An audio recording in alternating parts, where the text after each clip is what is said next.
2 मिनिटात सांगतो शेळी वेण्याची लक्षणं काय, पिल्लू देण्याची लक्षणं काय. कारण बऱ्याच लोकांना समजतच नाही नेमकं शेळी येतीये का गाभडतीये का नेमकं काय दुसराच काहीतरी प्रॉब्लेम. कारण 3 महिन्याच्या गाभण असली घाण टाकली की लोक म्हणतात अरे शेळी घाण टाकू राहिली जनतिक काय.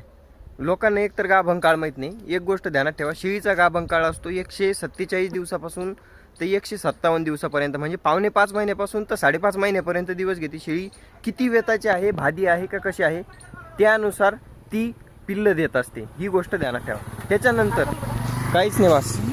त्यानंतर शेळीच्या पोटात गर्भ कोणता आहे, म्हणजे पाट आहे, बोकड आहे, नर मादी किंवा मग दोन्ही माद्या आहे, दोन्ही नर आहे, ह्यानुसार सुद्धा शेळी दिवस कमी जास्त करत असते. तर दिवसाचं तर तुमच्या लक्षात आलं असेल. आता समजून घ्या शेळी यायची असेल तर काय काय लक्षणं असू शकतात. एक, कास पूर्णपणे तुडंब दुधानं भरणे आणि लाल भडक होणे, ही एक लक्षण आहे की शेळी यायला झालेली आहे.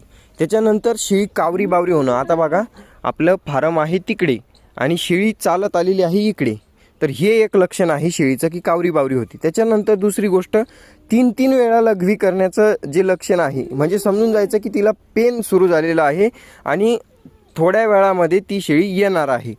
त्याच्यानंतर जर शेळी असं 3 वेळा कणत असेल, कळा देत असेल, पण 4 तास झाले 5 तास झाले जर शेळीचं पिल्लू येतच नसेल, तर तुम्ही जवळच्या डॉक्टरांना किंवा मग एखाद्या अनुभवी माणसाला संपर्क करणे खूप गरजेचं आहे. कारण हे लक्षणं असतात. आता हे बघा शेळी थोडी थोडी ओरडतीये, कळा देते, याचा अर्थ ही शेळी आता येण्यासाठी तयार आहे.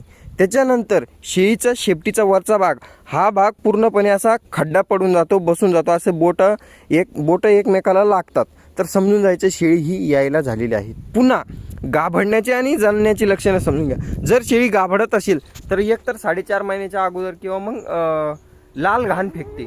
लाल घाण जर शेळीनं फेकली समजून जायचं शेळी गाभडली किंवा शेळीच्या पोटात पिल्लू मेलेलं आहे.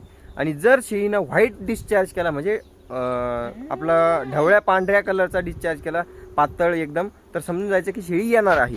तो बी कधी असं 3-3.5 महिन्यात व्हाईट पांढरा डिस्चार्ज केला तर असं नाही म्हणायचं की शेळी जंती काय, तसं काही नसतं. शेळी कधीही डिस्चार्ज करू शकते, पण यायला झाल्यानंतर हे लक्षण आहे. हे बघा शेळी कावरी बावरी होऊन पुढं जात आहे, कळा देत आहे, व्हाईट डिस्चार्ज करते. ह्यावेळेस जर शेळी अपूर्ण गाभण काळात जर लाल घाण टाकली समजून जायचं शेळी गाभडत आहे. आणि जर शेळी पूर्ण गाभण काळ झाला आणि मग व्हाईट डिस्चार्ज केला की समजून जायचं शेळी यायला झालेली आहे. 5 महिन्याच्या आसपास गाभण काळ शेळीचा असतो.